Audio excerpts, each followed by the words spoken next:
আরও কিছু খবর নিয়ে এবার দেখুন একটি ডেস্ক রিপোর্ট। গৃহায়ন ও গণপূর্ত মন্ত্রণালয়ের উপদেষ্টা আদিলুর রহমান খান বলেছেন, বিআইএম এর যেসব সুযোগ সুবিধা রয়েছে সেগুলোকে কাজে লাগিয়ে দক্ষ মানব সম্পদ গড়ে তুলতে হবে। রাজধানীর সুবহানবাগে Bangladesh institute of management BIM এর নবনির্মিত ট্রেনিং কমপ্লেক্সের উদ্বোধনী অনুষ্ঠানে তিনি একথা বলেন। জাতীয়তাবাদী textile engineers association of Bangladesh জেটেব এর উদ্যোগে ইফতার মাহফিল হয়েছে। রাজধানীর ডিপ্লোমা ইঞ্জিনিয়ার্স মিলনায়তনে আয়োজিত ইফতার মাহফিলে ভার্চুয়ালি প্রধান অতিথি ছিলেন বিএনপির স্থায়ী কমিটির সদস্য ডাক্তার AZM জাহিদ হোসেন। সভাপতিত্ব করেন ইঞ্জিনিয়ার্স ফখরুল আলম। এ সময় বিএনপির চেয়ারপারসন বেগম খালেদা জিয়ার সুস্থতা কামনায় দোয়া করা হয়। বিএনপির যুগ্ম মহাসচিব সৈয়দ ইমরান সালেহ প্রিন্স বলেছেন, দেশের সার্বিক উন্নয়নে দল মত নির্বিশেষে সকলকে সাথে নিয়ে কাজ করতে হবে।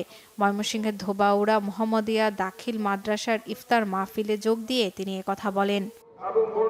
ঝিনাইদহে ঈদ উপহার হিসেবে 150 নারীর মাঝে সেলাই মেশিন বিতরণ করা হয়েছে।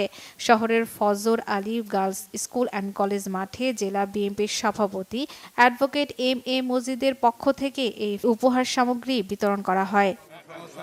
3 দিনব্যাপী ICBC এক্সপো মেলা হয়েছে ঢাকার বসুন্ধরা কনভেনশন সেন্টারে।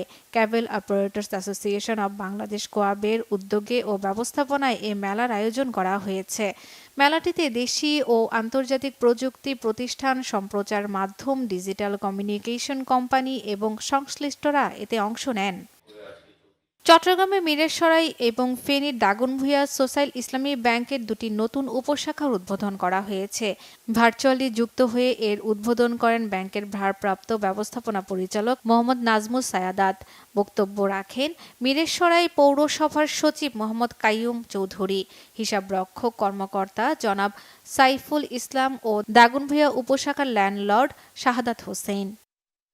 রাজধানীর ফরচুন স্কয়ার কনভেনশন হলে দোয়া ও ইফতার মাহফিলের আয়োজন করেছে শিপার্স কাউন্সিল অব বাংলাদেশ।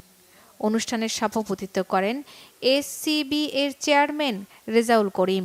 উপস্থিত ছিলেন শিপার্স কাউন্সিলের senior vice chairman Ariful Ahsan ও ভাইস চেয়ারম্যান গণেশ চন্দ্র সাহা সহ অন্যরা। বিএনপির সাবেক মন্ত্রী চৌধুরী কামাল ইবনে ইউসুফের স্ত্রী শায়লা কামালের মৃত্যুতে দোয়া ও ইফতার মাহফিল হয়েছে ফরিদপুরে। শহরের মইজ উদ্দিন উচ্চ বিদ্যালয় মাঠে চৌধুরী কামাল ইবনে ইউসুফ স্মৃতি সংসদের উদ্যোগে এর আয়োজন করা হয়। বিএনপি চেয়ারপারসন বেগম খালেদা জিয়ার দীর্ঘায়ু ও সুস্থতা কামনায় দোয়া ও ইফতার মাহফিল হয়েছে কুড়িগ্রামের রাজারহাটে। কৃষক দল 5 নম্বর বিদ্যানন্দ ইউনিয়ন শাখা এর উদ্যোগে এর আয়োজন করা হয়। Banglavision news desk.